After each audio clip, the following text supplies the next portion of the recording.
அதிமுக மாவட்ட செயலாளர்கள் கூட்டம் எடப்பாடி பழனிசாமி தலைமையில் இன்று நடைபெறுகிறது.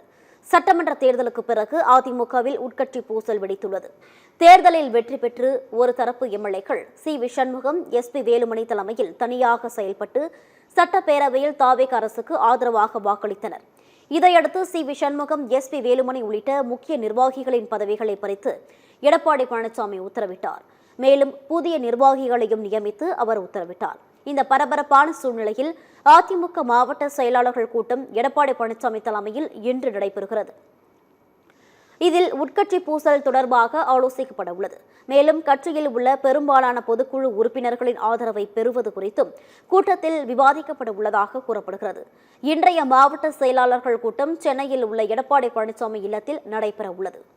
இதனிடையே எடப்பாடி பழனிசாமி மாவட்ட செயலாளர்கள் கூட்டத்திற்கு அழைப்பு விடுத்துள்ளதால் C. V. Shanmugam, S. P. Velumani உள்ளிட்ட பதவி பறிக்கப்பட்ட அதிமுக அதிருப்தி தலைவர்கள் அவசர ஆலோசனையில் ஈடுபட்டனர்.